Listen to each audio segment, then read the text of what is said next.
നമ്മുടെ കേന്ദ്ര സർക്കാരിന് കീഴിലുള്ള, അതായത് നമ്മുടെ ഡിപ്പാർട്ട്മെൻറ്റ് ഓഫ് അറ്റോമിക് എനർജി കീഴിൽ ഫംഗ്ഷനിങ് ആയിട്ടുള്ള ഇലക്ട്രോണിക്സ് കോർപ്പറേഷൻ ഓഫ് ഇന്ത്യ ലിമിറ്റഡിൻ്റെ പുതിയൊരു റിക്രൂട്ട്മെൻറ്റ് നോട്ടിഫിക്കേഷൻ വന്നിട്ടുണ്ട്. നമ്മുടെ കേരളത്തിനും വേക്കൻസി ഉണ്ട്. കൂടെ കാണാം, കേരളത്തിൽ ഞാൻ കാണിക്കാം നിങ്ങൾക്കിടെ.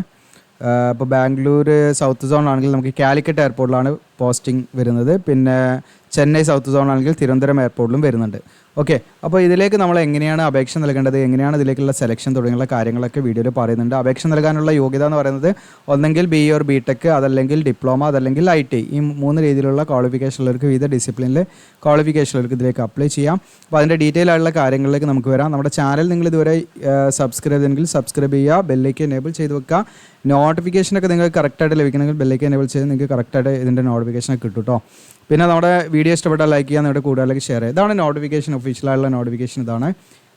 2/2025 20 ഫെബ്രുവരിയാണ് നോട്ടിഫിക്കേഷൻ വന്നിരിക്കുന്നത്. അപ്പോൾ തുടക്കത്തിൽ തന്നെ പറയാം, ഇതൊരിക്കലും പെർമനൻറ്റ് വേക്കൻസി അല്ല, ടെമ്പററി അടിസ്ഥാനത്തിലുള്ള വേക്കൻസിയാണ്. ഇനീഷ്യലി 1 ഇയറിലേക്കാണ് പോസ്റ്റിംഗ് ഉണ്ടായിരിക്കുക. പിന്നെ അത് 4 വർഷം വരെ എക്സ്റ്റെൻഡ് ചെയ്യാവുന്ന പോസ്റ്റാണ്. അത്യാവശ്യം കുഴപ്പമില്ലാത്ത രീതിയിലുള്ള സാലറി കാര്യങ്ങളൊക്കെ ഉണ്ട് ഇതിൽ.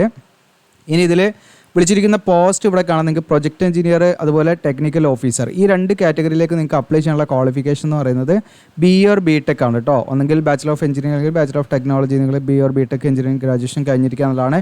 ഏതൊക്കെ ഡിസിപ്ലിൻ ഞാൻ പറയാം, അറ്റ്ലീസ്റ്റ് 60% മാർക്ക് വേണം. അപ്പോൾ അത് ഞാൻ ഈ ഒരു ഇതിലാണ് അതിൻ്റെ ഡിസിപ്ലിൻസ് വേക്കൻസീസ് ഉള്ളത്. നിങ്ങൾക്കിവിടെ കാണാം. പ്രൊജക്ട് എഞ്ചിനീയർ ആണെങ്കിൽ EC, അത് ഓരോ സോണും വ്യത്യാസം വരും കേട്ടോ ഡിസിപ്ലിൻ, അത് നിങ്ങൾ നോക്കണം. നോർത്ത് സോൺ ആണെങ്കിൽ EC, ETC, EEE ആണ് വരുന്നത്.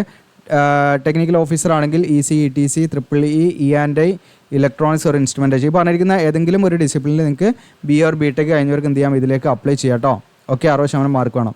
ഇനി നമ്മൾ മുംബൈ സോണിലേക്ക് വരുമ്പോൾ project engineer EC, ETC, EEE, E&I, electronics അല്ലെങ്കിൽ ഇൻസ്ട്രുമെൻറ്റേഷൻ. ഓക്കെ, ഈ പറഞ്ഞിരിക്കുന്നതിലും EC, ETC, EEE ഇത് കഴിഞ്ഞവർക്ക് കാറ്റഗറി 1, 2, 3 എന്ന് കൊടുത്തിട്ടുണ്ട്. അപ്പോൾ കാറ്റഗറി 1ലേക്ക് അതും കാറ്റഗറി 2ലേക്ക് ഇതും നിങ്ങൾക്ക് പ്രൊജക്ട് എഞ്ചിനീയറിലേക്ക് അപ്ലൈ ചെയ്യാവുന്നതാണ്. BE or BTech 60% മാർക്ക് ഉണ്ടെങ്കിൽ. അടുത്ത പ്രൊജക്ട് എഞ്ചിനീയർ നിങ്ങൾക്ക് ബാംഗ്ലൂരിലാണെങ്കിൽ നിങ്ങൾക്ക് അതിലേക്ക് അപ്ലൈ ചെയ്യാൻ BE or BTech 60% മാർക്കോടുകൂടി ECയിലോ, ETC, EEEയിലോ, E&Iലോ, ഇലക്ട്രോണിക്സ് അല്ലെങ്കിൽ ഇൻസ്ട്രുമെൻറ്റേഷനിലോ, അല്ലെങ്കിൽ ഈ പറയുന്ന CSC അല്ലെങ്കിൽ IT, ECE, ETC, ഇലക്ട്രോണിക്സ്, ഈ പറഞ്ഞിരിക്കുന്ന ഏതെങ്കിലും ഒരു ഡിസിപ്ലിനിൽ നിങ്ങൾ BE or BTech കഴിഞ്ഞിട്ടാണെങ്കിൽ ഇതിലേക്ക് അപ്ലൈ ചെയ്യാവുന്നതാണ്. ഇനി നമ്മൾ ചെന്നൈ സൗത്ത് സോൺ ആണെങ്കിൽ നിങ്ങൾക്ക് പ്രൊജക്ട് എഞ്ചിനീയർ ആണ്. ഇതിൽ നമുക്ക് ടെക്നിക്കൽ ഓഫീസറും ഉണ്ട് കേട്ടോ, ഞാൻ വിട്ടുപോയതാണ്. ടെക്നിക്കൽ ഓഫീസർ TO എന്നുള്ളത് ടെക്നിക്കൽ ഓഫീസർ കേട്ടോ. അപ്പോൾ അത് ഈ പറയുന്ന ഡിസിപ്ലിനിൽ നിങ്ങൾ BE or BTech കഴിഞ്ഞിട്ടുണ്ടെങ്കിൽ അങ്ങനെയുള്ളവർക്ക് അതിലേക്ക് അപ്ലൈ ചെയ്യാം. ഇനി അടുത്തത് ഇവിടെ ചെന്നൈ ആണെങ്കിൽ നിങ്ങൾക്ക് പ്രൊജക്ട് എഞ്ചിനീയറിൽ ഈ പറഞ്ഞിരിക്കുന്ന ഡിസിപ്ലിൻ എല്ലാം റീഡ് ചെയ്യുന്നില്ല, സെയിം സംഭവം തന്നെയാണ്. ഓക്കെ, കാറ്റഗറി 1, 2 എന്നുള്ളതാണ്. പിന്നെ ടെക്നിക്കൽ ഓഫീസർ ആണെങ്കിൽ നിങ്ങൾക്കിവിടെ കാണാം കാറ്റഗറി 1ലേക്ക് ഇത് കഴിഞ്ഞവർക്കും, അതുപോലെ കാറ്റഗറി 2ലേക്ക് ഈ പറഞ്ഞിരിക്കുന്ന ഡിസിപ്ലിൻ കഴിഞ്ഞവർക്കും BE or BTech 60% മാർക്കോട് കഴിഞ്ഞവർക്ക് അപ്ലൈ ചെയ്യാം. ഇനി കൊൽക്കത്ത ആണെങ്കിൽ നിങ്ങൾക്ക് ടെക്നിക്കൽ ഓഫീസർ മാത്രമേ അവിടെ വേക്കൻസി ഉള്ളൂ. ഈ പറഞ്ഞിരിക്കുന്ന ഡിസിപ്ലിനിൽ BE or BTech കഴിഞ്ഞവർക്ക് അപ്ലൈ ചെയ്യാം. ഓക്കെ, ഇനി അടുത്തത് അസിസ്റ്റൻറ്റ് എഞ്ചിനീയറും അസിസ്റ്റൻറ്റ് പ്രൊജക്ട് എഞ്ചിനീയറാണ്. ഡിപ്ലോമ ആണ് ഇതിലേക്ക് യോഗ്യത, 60% മാർക്ക് വേണം. അത് ഞാൻ കാണിക്കാം. ഓക്കെ, അതിൽ നിങ്ങൾക്കിവിടെ കാണാം. നോർത്ത് സോൺ ആണെങ്കിൽ നിങ്ങൾക്ക് AE അസിസ്റ്റൻറ്റ് എഞ്ചിനീയർ, APE എന്നുള്ളതാണ് അസിസ്റ്റൻറ്റ് പ്രൊജക്ട് എഞ്ചിനീയർ കേട്ടോ. അപ്പോൾ ഇതിലേക്ക് നിങ്ങൾക്ക് അപ്ലൈ ചെയ്യണമെങ്കിൽ നമ്മളിത് ഡിലീറ്റ് ചെയ്താലേ നമുക്കിത് പിന്നീട് അതിൽ വീണ്ടും ഇതിൻ്റെ കറക്റ്റ് അനോട്ടേഷൻ വരുള്ളൂ. ഒരു മിനിറ്റ്. ഓക്കെ, ഇവിടെ നിങ്ങൾക്ക് കാണാം. A എന്ന് പറയുന്നത് അസിസ്റ്റൻറ്റ് എഞ്ചിനീയർ, APE എന്ന് പറയുന്നത് അസിസ്റ്റൻറ്റ് പ്രൊജക്ട് എഞ്ചിനീയർ കേട്ടോ. അതാണ് കോഡ്, അത് നോക്കിയാൽ മതി നിങ്ങൾ. അതിൻ്റെ ക്വാളിഫിക്കേഷൻ ഡിപ്ലോമയാണ്. ഈ പറയുന്ന എഞ്ചിനീയറിംഗ് ഡിസിപ്ലിനിലോ അല്ലെങ്കിൽ ഈ പറയുന്ന എഞ്ചിനീയറിംഗ് ഡിസിപ്ലിനിലോ റീഡ് ചെയ്യുന്നില്ല, ഓൾറെഡി നമ്മൾ പറഞ്ഞുകൊണ്ട്. ഓക്കെ, നിങ്ങൾ ഡിപ്ലോമ 60% മാർക്കോടുകൂടി പാസ്സാർക്ക് അതിലേക്ക് അപ്ലൈ ചെയ്യാം. ഇനി ഇവിടെ നമുക്ക് മുംബൈ ആണെങ്കിൽ നിങ്ങൾക്ക് APE മാത്രമേ വരുന്നുള്ളൂ, പ്രൊജക്ട് എഞ്ചിനീയർ അസിസ്റ്റൻറ്റ് എഞ്ചിനീയർ വരുന്നില്ല കേട്ടോ അതിൽ വേക്കൻസി. അപ്പോൾ അതിൽ നിങ്ങൾക്ക് അപ്ലൈ ചെയ്യാൻ ഈ പറയുന്ന കാറ്റഗറി 1ലേക്ക് ഈ പറയുന്ന ഡിസിപ്ലിന്, അല്ലെങ്കിൽ 2ലേക്കാണെങ്കിൽ ഈ ഡിസിപ്ലിൻ, ഇതിലേതെങ്കിലും കഴിഞ്ഞവർക്ക് അതിലേക്ക് അപ്ലൈ ചെയ്യാം. ഇനി അതുപോലെ നിങ്ങൾ ഏത് സോണാണ് നോക്കുക കേട്ടോ, നിങ്ങൾ ഏത് സോണിലാണ് നിങ്ങളുടെ വേക്കൻസി ഉള്ളതെന്നൊക്കെ നോക്കിയിട്ട് അതിനനുസരിച്ചാണ് നിങ്ങൾ തയ്യാറായിട്ട് പോകേണ്ടത്. അതിൻ്റെ കാര്യം പറഞ്ഞുതരാം. ഇനി അസിസ്റ്റൻറ്റ് പ്രൊജക്ട് എഞ്ചിനീയർ നിങ്ങൾക്കിവിടെ കാണാം, ഇതാണ് വേക്കൻസി വന്നിരിക്കുന്നത്. അപ്പം നിങ്ങൾക്ക് ഓരോ പോസ്റ്റിംഗ്, അതായത് ഈ ഡിസിപ്ലിനുമായി ബന്ധപ്പെട്ട് നമുക്ക് എവിടെയാണ് പോസ്റ്റ് ചെയ്താണ് വേക്കൻസി, അതിൻ്റെ പ്ലേസ് ഓഫ് പോസ്റ്റിംഗ് കൊടുത്തിട്ടുണ്ട്. കാലിക്കറ്റ് എയർപോർട്ട് ആണെങ്കിൽ ടെക്നിക്കൽ ഓഫീസറാണ് വേക്കൻസി കേട്ടോ. പിന്നെ ഇവിടെ കാണാം APEയിൽ ഇതാണ് എഞ്ചിനീയറിംഗ് ഡിസിപ്ലിൻ, നിങ്ങൾ ഡിപ്ലോമ കഴിഞ്ഞവർക്ക് അപ്ലൈ ചെയ്യാം കേട്ടോ. ഇനി അടുത്തത് ചെന്നൈ ആണെങ്കിൽ നിങ്ങൾക്ക് അസിസ്റ്റൻറ്റ് പ്രൊജക്ട് എഞ്ചിനീയറിൽ ഇതാണ് ഡിസിപ്ലിൻ. ഓക്കെ, ഇത് കൂടങ്കുളമായിരിക്കും പോസ്റ്റിംഗ് ഉണ്ടായിരിക്കുക. അപ്പോൾ അങ്ങനെ ഓരോന്നും നിങ്ങൾക്ക് ഇതിൽ ചെക്ക് ചെയ്യട്ടെ. എന്നിട്ട് ലിസ്റ്റ് ഞാൻ തരാം, നിങ്ങൾക്ക് PDF തരാം. പിന്നെ അടുത്തത് നമുക്ക് സീനിയർ ആർട്ടിസ്റ്റിനാണ്. ഇതിലേക്ക് IT ആണ്. IT ജസ്റ്റ് പാസ്സായാൽ മതി, 60% മാർക്ക് വേണമെന്നൊന്നുമില്ല. അപ്പോൾ അതിൻ്റെ ക്വാളിഫിക്കേഷൻ നിങ്ങൾക്ക് ഇതുപോലെ നോക്കാം കേട്ടോ. എസ് എ എന്നുള്ളതായിരിക്കും അതിൻ്റെ എന്താണ് ഷോർട്ട് ഫോം ആയിട്ട് വരുന്നത്. ഓക്കെ, എസ് എന്നുള്ളതും കൂടെ കാണാം. ഇതിൽ ഇലക്ട്രോണിക്സോ അല്ലെങ്കിൽ ഇലക്ട്രിക്കലോ അല്ലെങ്കിൽ ഇലക്ട്രോണിക് മെക്കാനിക്കോ അല്ലെങ്കിൽ ഇൻസ്ട്രുമെൻറ്റേഷൻ അല്ലെങ്കിൽ റേഡിയോ ആൻഡ് TV ഈ പറഞ്ഞിരിക്കുന്ന ഏതെങ്കിലും ട്രേഡിൽ നിങ്ങൾ IT കഴിഞ്ഞവരാണെങ്കിൽ ഈ പറയുന്ന സീനിയർ ആർട്ടിസ്റ്റിലേക്ക് നിങ്ങൾക്ക് അപ്ലൈ ചെയ്യാവുന്നതാണ് കേട്ടോ. അത് ഓരോ റീജിയണിലും നിങ്ങൾ നോക്കുക വേക്കൻസി. ഇവിടെ നമുക്ക് വേക്കൻസി കാണാം.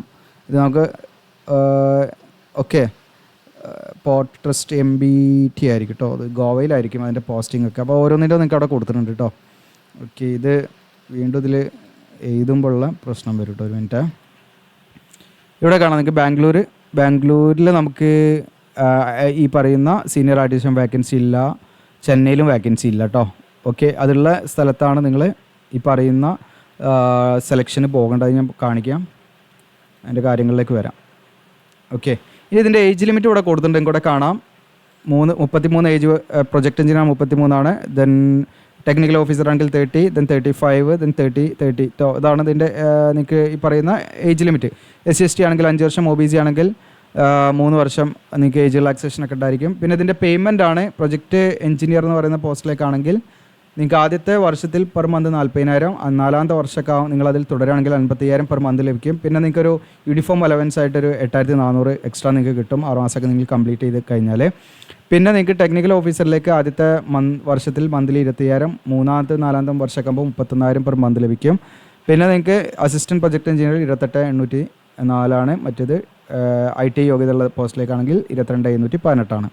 ഓക്കെ, ഇനി ഇതിലേക്ക് നിങ്ങൾക്ക് നിശ്ചയമുള്ള എക്സ്പീരിയൻസ് വേണം. അത് പ്രൊജക്ട് എഞ്ചിനീയർ ആണെങ്കിൽ 3 വർഷം മിനിമം വേണം. ടെക്നിക്കൽ ഓഫീസർ ആണെങ്കിൽ 1 വർഷം എക്സ്പീരിയൻസ് വേണം. അസിസ്റ്റൻറ്റ് എഞ്ചിനീയർ ആണെങ്കിൽ 5 വർഷം. അസിസ്റ്റൻറ്റ് പ്രൊജക്ട് എഞ്ചിനീയർ ആണെങ്കിൽ 1 വർഷം എക്സ്പീരിയൻസ് മിനിമം വേണം. സീനിയർ ആർട്ടിസ്റ്റിനാണെങ്കിൽ 2 വർഷത്തെ എക്സ്പീരിയൻസ് വേണം. ഓക്കെ, ഇനി ഇതിലേക്ക് എങ്ങനെയാണ് നമ്മൾ സെലക്ട് ചെയ്യുന്നത്, അതുപോലെ എങ്ങനെയാണ് ഇതിലേക്ക് അപ്ലൈ ചെയ്യുന്നുള്ള കാര്യങ്ങളാണ് നോക്കുന്നത്. അപ്പോൾ നിങ്ങൾ താല്പര്യം ഉണ്ടെങ്കിൽ ഇതിലൊരു ആപ്ലിക്കേഷൻ ഫോം ഉണ്ട്. അത് നിങ്ങൾ പ്രിൻ്റ് എടുത്ത് ഡൗൺലോഡ് ചെയ്ത് നിങ്ങളത് ഡൗൺലോഡ് ചെയ്ത് പ്രിൻ്റ് എടുക്കണം. അത് ഫില്ല് ചെയ്യണം. അത് ഫില്ല് ചെയ്തിട്ട് നമ്മൾ ഈ പറയുന്ന സമയം കണ്ടില്ലോ, രാവിലെ 9-ൻ്റെയും 11-ൻ്റെയും ഇടയിലായിട്ട് നമ്മൾ ഏത് സോണിലാണ് നിങ്ങൾ അപ്ലൈ ചെയ്യാൻ താല്പര്യപ്പെടുന്നത്, ഏത് സോണിലെ വേക്കൻസിയിലേക്കാണ് നിങ്ങൾ പോകുന്നത് എന്ന് നിങ്ങൾ തീരുമാനിക്കുക. അതായത് ഈ ഒരു PDF നോക്കുക, നിങ്ങൾ അതിൻ്റെ വേക്കൻസി നോക്കുക ഓരോന്നിൻ്റെയും. അപ്പോൾ ഏത് പ്ലേസിലാണ് നിങ്ങൾക്ക് വേണ്ടത്, നിങ്ങളുടെ ക്വാളിഫിക്കേഷൻ എന്താ നോക്കുക. ഇപ്പോൾ ഫോർ എക്സാമ്പിൾ ചെന്നൈ സോണിലേക്കാണ് ഞാൻ എലിജിബിൾ ആയിട്ടുള്ളത്, വേക്കൻസി ഉണ്ടായിരിക്കും. അപ്പോൾ ചെന്നൈ സോണിൽ പോവുക. ചെന്നൈ സോണിൽ നിങ്ങൾ പോകേണ്ട ഡേറ്റ് 24/3 മാർച്ച് 4-നാണ് നിങ്ങൾ റിപ്പോർട്ട് ചെയ്യേണ്ട ഡേറ്റ്. ആണ് വാക്കിൻ സെലക്ഷനാണ്. വാക്കിൻ വെന്യൂ ഇവിടെ കൊടുത്തിട്ടുണ്ട്. ഈ അഡ്രസ്സിലാണ് നിങ്ങൾ എത്തിച്ചേരേണ്ടത്. രാവിലെ 9 to 11 ഇടയിലായിട്ട് നിങ്ങൾ എത്തിച്ചേരണം. പിന്നെ ബാംഗ്ലൂർ സോണിലാണെങ്കിൽ നിങ്ങൾക്ക് 6/3 മാർച്ച് 6-നാണ്. അങ്ങനെ ഓരോ സോണിലും നിങ്ങൾ എവിടെയാണോ നിങ്ങളുടെ ആ ഒരു എലിജിബിൾ ആയിരിക്കുന്ന നമ്മുടെ ബാംഗ്ലൂർ സോണിലുള്ള വേക്കൻസികൾ നോക്കാം, ചെന്നൈ സോണിലുള്ള വേക്കൻസി നോക്കാം. അങ്ങനെ നോക്കിയിട്ട് വേണം നിങ്ങൾ പോകാൻ കേട്ടോ. ഇനി നിങ്ങൾ വേറെ ഏതെങ്കിലും വേക്കൻസിയാണ് നോക്കുന്നതെങ്കിൽ നിങ്ങൾ മുംബൈയിലോ മറ്റുള്ള സ്ഥലത്തോ ഒക്കെ നിങ്ങൾക്ക് പോകാം. അതിൻ്റെ ഡേറ്റ് ഇവിടെ കൊടുത്തിട്ടുണ്ട് കേട്ടോ. ഓക്കെ, അതിൻ്റെ വെന്യൂ അഡ്രസ്സാണ് ഇവിടെ കൊടുത്തിരിക്കുന്നത്. അപ്പോൾ ഇത് നിങ്ങൾ ചെക്ക് ചെയ്യണം. അപ്പോൾ നമ്മൾ ആ ഒരു വാക്കിൻ സെലക്ഷന് പോകുന്ന സമയത്ത് എന്തൊക്കെ ഡോക്യുമെൻറ്റ്സ് നമ്മൾ കൊണ്ടുപോകണമെന്ന് വെച്ചാൽ, ഒന്ന് ആപ്ലിക്കേഷൻ ഫോം നമുക്ക് തന്നിട്ടുണ്ട് ഇവർ. അത് നമ്മൾ പ്രിൻ്റ് എടുത്ത് കൊണ്ടുപോകണം. അത് ഞാൻ കാണിക്കാം. അതിൻ്റെ കൂടെ നമ്മൾ എന്ത് ചെയ്യണം, എല്ലാ സർട്ടിഫിക്കറ്റും നമ്മുടെ ഒറിജിനൽ സർട്ടിഫിക്കറ്റ് നമ്മുടെ കയ്യിൽ വേണം. അതോടൊപ്പം ഒരു സെറ്റ് ഫോട്ടോ കോപ്പി നമ്മൾ എടുത്തിട്ട് അത് സെൽഫ് അറ്റസ്റ്റ് ചെയ്തൊരു കോപ്പി നമ്മുടെ കയ്യിലുണ്ടായിരിക്കണം. അത് എന്തൊക്കെയാണ് വേണ്ടത് വെച്ചാൽ, ഒന്ന് 10ാം ക്ലാസ്സിലെ സർട്ടിഫിക്കറ്റ് ആണ്, ഡേറ്റ് ഓഫ് ബർത്തിൻ്റെ പ്രൂഫിന് വേണ്ടിയിട്ട്.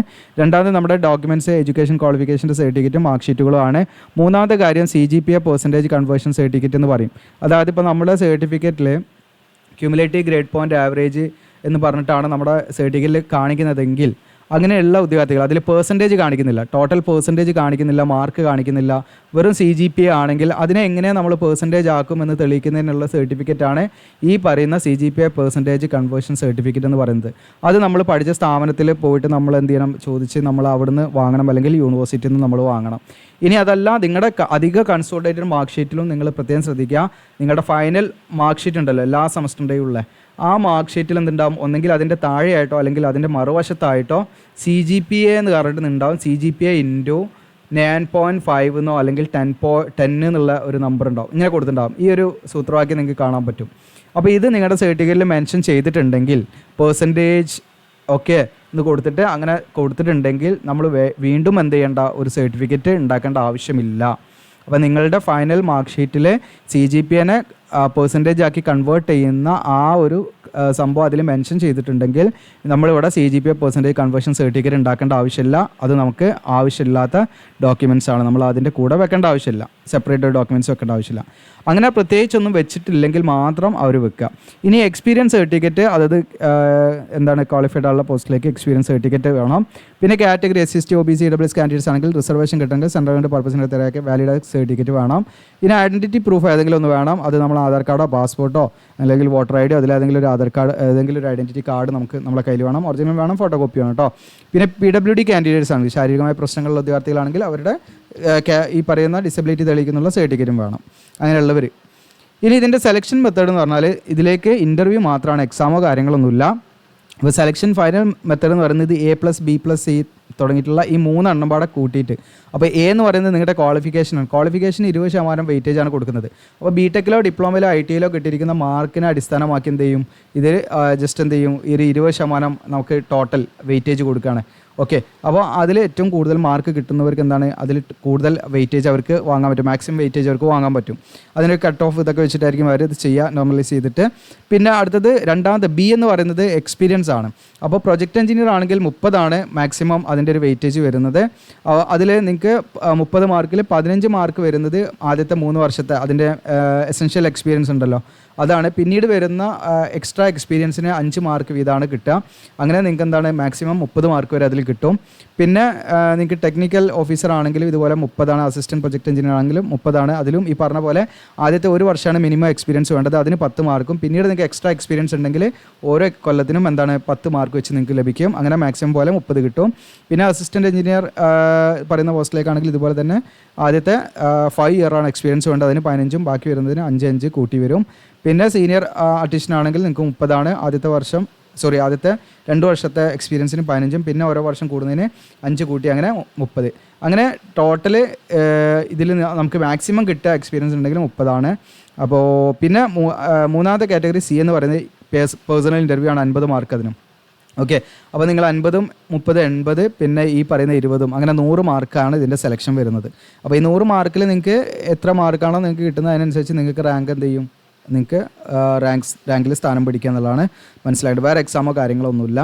ഓക്കെ, ഇനി നമ്മളിതിലേക്ക് എങ്ങനെയാണ് അപ്ലൈ ചെയ്യേണ്ടതെന്നുള്ള കാര്യങ്ങളാണ്. അപ്പോൾ നമ്മുടെ വീഡിയോയുടെ ഡിസ്ക്രിപ്ഷനിൽ ഞാൻ അപ്ലൈ ചെയ്യുന്ന ലിങ്ക് കൊടുക്കും. അതിൽ ക്ലിക്ക് ചെയ്യുന്ന സമയത്ത് നിങ്ങൾക്ക് കാണാം ഈസിയാൽ റിക്രൂട്ട്മെൻറ്റ് 2025 എന്ന് പറഞ്ഞിട്ട് ഈ ഒരു പോസ്റ്റിലേക്കാണ് നിങ്ങൾ വരിക. താഴെ സ്ക്രോൾ ഡൗൺ ചെയ്യുക. നിങ്ങൾ താഴെ സ്ക്രോൾ ഡൗൺ ചെയ്താൽ നിങ്ങൾക്ക് ഇവിടെ ഏറ്റവും താഴെ ഇമ്പോർട്ടൻറ്റ് ലിങ്ക്സ് ഉണ്ട്. നോട്ടിഫിക്കേഷൻ ഒന്ന് ഡൗൺലോഡ് ചെയ്യാം. അപ്ലിക്കേഷൻ ഫോം എന്നുള്ള ഭാഗമുണ്ട്, ഇത് നിങ്ങൾ എന്ത് ചെയ്യണം, പ്രിൻ്റ് എടുക്കണം. അപ്ലിക്കേഷൻ ഫോം എന്നുള്ള ക്ലിക്ക് ചെയ്ത് നിങ്ങൾക്ക് ഇതാണ് അപ്ലിക്കേഷൻ ഫോം. ഇത് നമ്മൾ ജസ്റ്റ് ബ്രൗസറിൽ ഇട്ടിട്ട് നമുക്കിത് ഇവിടെ ഫില്ല് ചെയ്യാം. ഓക്കെ, നമുക്ക് ആ രീതിയിലാണ് അവർ തന്നിരിക്കുന്നത്. ഇവിടെ കാണാം, നിങ്ങൾക്ക് അഡ്വർടൈസിംഗ് നമ്പർ ഇവിടെ കൊടുക്കാം. അഡ്വർടൈസിംഗ് നമ്പർ 2/2025 ആണ്. ഞാൻ ജസ്റ്റ് നമുക്ക് അഡ്വർടൈസ്മെൻറ്റ് നമ്പർ ഇതിൽ കൊടുത്തിട്ടുണ്ട്. ഏറ്റവും മുകളിൽ 2/2025 ആണ്. അപ്പോൾ അഡ്വർടൈസ് നമ്പർ നമ്മൾ കൊടുക്കണം. ജസ്റ്റ് ഇവിടെ ടൈപ്പ് ചെയ്ത് കൊടുക്കുക. Okay, 2/2025 sorry.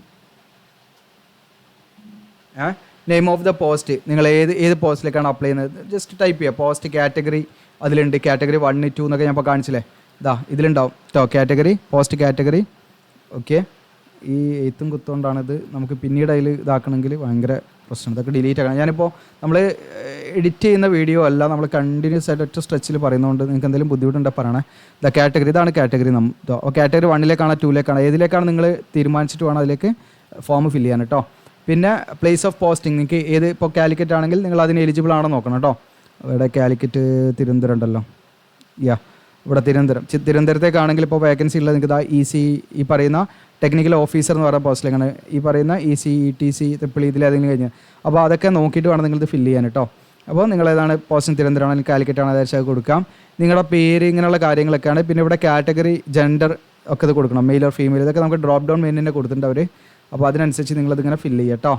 ഓക്കെ, ഇത് ഫില്ല് ചെയ്തിട്ട് നമ്മൾ എന്ത് ചെയ്യുക, ഇവിടെ നിങ്ങൾക്ക് കാണാം നമ്മുടെ പ്ലേസ് ഡേറ്റ് ഒക്കെ ചെയ്താൽ. പിന്നെ പ്രൊഫഷണൽ റെഫറൻസ് എന്നുള്ളത് അവരുടെ 2 വ്യക്തികളുടെ കോൺടാക്ട് നമ്പറും അഡ്രസ്സുമാണ്. അത് നമ്മുടെ റിലേറ്റീവ്സ് ഒന്നും ആകാൻ പാടില്ല. നിങ്ങളുടെ അക്കാദമിക് കാര്യങ്ങളൊക്കെ അറിയുന്ന, നിങ്ങളെ പഠിപ്പിച്ച നിങ്ങളുടെ എന്താണ് പറയുക, ഏതെങ്കിലും ലെക്ചർമാർ അല്ലെങ്കിൽ നിങ്ങളെ പഠിപ്പിച്ച ഏതെങ്കിലും അധ്യാപകരുടെയൊക്കെ കോൺടാക്ട് അവരോട് ചോദിച്ചിട്ട് കോൺടാക്ട് നമ്പറും മെയിൽ ID യും മറ്റു ഡീറ്റെയിൽസ് അഡ്രസ്സും കൂടെ ഫില്ല് ചെയ്യട്ടെ.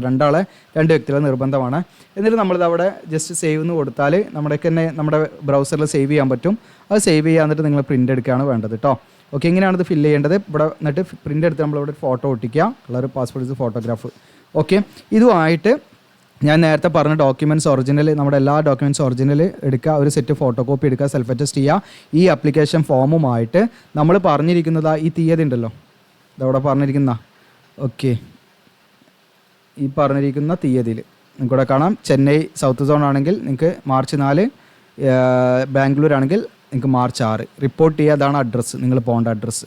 അവിടേക്ക് എത്തുക. വേറെ നിങ്ങൾ ഏതെങ്കിലും അപ്ലൈ ചെയ്യുക, അപേക്ഷ ഫീസോ കാര്യങ്ങളൊന്നും കൊടുക്കണ്ട. അപ്പോൾ ഇത്രയാണ്, അന്ന് ഇൻ്റർവ്യൂ ഉണ്ടാകും, അതിന് പ്രിപ്പയർ ചെയ്ത് പോകുക എന്നുള്ളതാണ് കേട്ടോ. ഇനി രണ്ടാമത്തെ കാര്യം എന്ന് വെച്ചാൽ നിങ്ങൾക്ക് പ്ലേസ് ഓഫ് പോസ്റ്റിങ്ങും ക്വാളിഫിക്കേഷൻ്റെയും PDF കിട്ടണമെങ്കിൽ പ്ലേസ് ഓഫ് പോസ്റ്റിംഗ് എന്നുള്ള PDF ഉണ്ട്, അതിൽ ക്ലിക്ക് ചെയ്യാം. അതിൽ ക്ലിക്ക് ചെയ്താൽ നിങ്ങൾക്കിത് ഡൗൺലോഡ് ചെയ്യാം, ഇതിൽ നോക്കാവുന്നതാണ്. അപ്പോൾ ഇത് നിങ്ങൾക്ക് യൂസ്ഫുൾ ആണെങ്കിൽ നിങ്ങളുടെ കൂട്ടുകാരിലേക്ക് ഷെയർ ചെയ്യാം. ചാനൽ സബ്സ്ക്രൈബ് ചെയ്യാൻ മറക്കണ്ട. ഇഷ്ടപ്പെട്ടാൽ വീഡിയോ ലൈക്ക് ചെയ്യാനും ഷെയർ ചെയ്യാനും മറക്കണ്ട. താങ്ക്